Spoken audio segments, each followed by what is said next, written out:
mwongeye kwirirwa neza. Ni Shemu kakira nk'ibisanzwe kuri Shemu tips, nkamangarutse kugira ngo twajye twiganirire dushima n'Imana ko yaturinze mu mwaka dusoje kandi ikaduha amahirwe atangaje. Uyu mwaka tukaba twinjiyemo amahoro.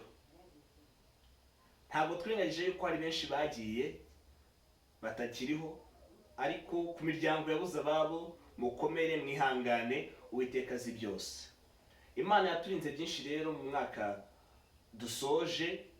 Hari impanuka nyinshi, hari impfu nyinshi, hari indwara nyinshi, ibyorezo byinshi, ariko turacyariho, turacyahumeka. Niyo mpamvu rero tugomba gushimira Imana.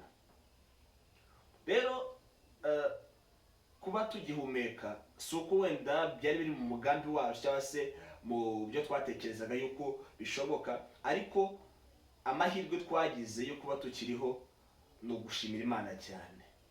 Rero ibikorwa bya Shemu tips twari dufite gukora mu mwaka washize byinshi tutabashije kugira bitewe nuko hari ibibazo byagiye bizamo, nko muri izi mpera z'umwaka video zagize ikibazo bituma tutaprodinga kenshi, ariko muri mwaka dutangiye ndizera neza ko bigiye gukosoka kandi bikagenda neza. Rero bakunzi ba Shemu tips, hari comment ejo bundi twabonye yo mucuti wacu atubwira ngo mwongere video, mujye mukora video ndende. Yego, icyo cyifuzo cyatugezeho kandi nka Shemu tips biragenda neza, birajya ku murongo. Tugiye kubyitaho cyane, video zibe ndende rwose. Iki kintu tugiye kugikoraho kandi bizagenda neza. Rero ku bakunzi bacu abadukurikirana kenshi, abareba video zacu, abamaze gukora subscribe turabashimye cyane, n'abatarayikora tuzi neza yuko muri buyikore kandi tuzatubana mu biganiro byacu bya buri munsi.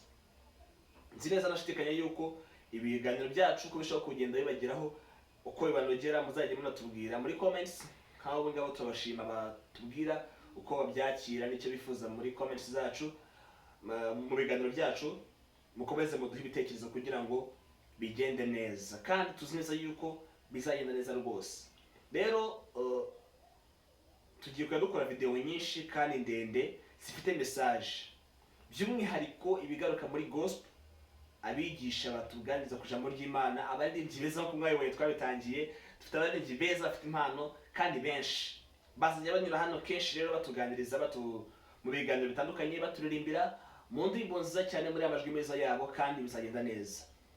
Twarabitangiye rero, nizo video z'abaririmbyi, abanyarwenya, abakozi b'Imana, abakina film bazajya banyura hano kenshi kugira ngo batuganirize, batubwire inzira yabo, yaba iterambere cyangwa se muri kariyeri yabo, mu byo bakora byose bya buri munsi.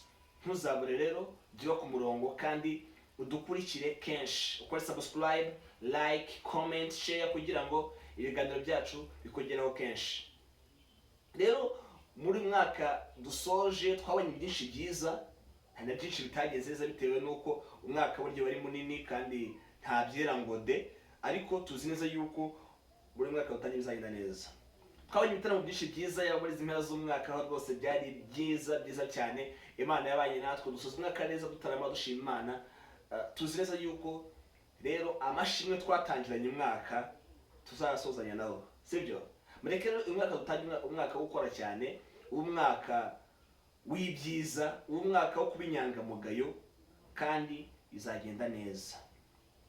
Uyu mwaka dutangiye rero tugiye tubagezaho ibintu byinshi. Story twabemereye tugiye tubagezaho muri mwaka, tugiye gutangirana nazo, zaba stories z'urukundo, animal true stories menshi, kandi bizagenda neza. So rero aho bitangiye neza ngo tubabarire kubera akabazo ka tekinike nkuko nabibabwiye, ariko bigiye kugenda neza.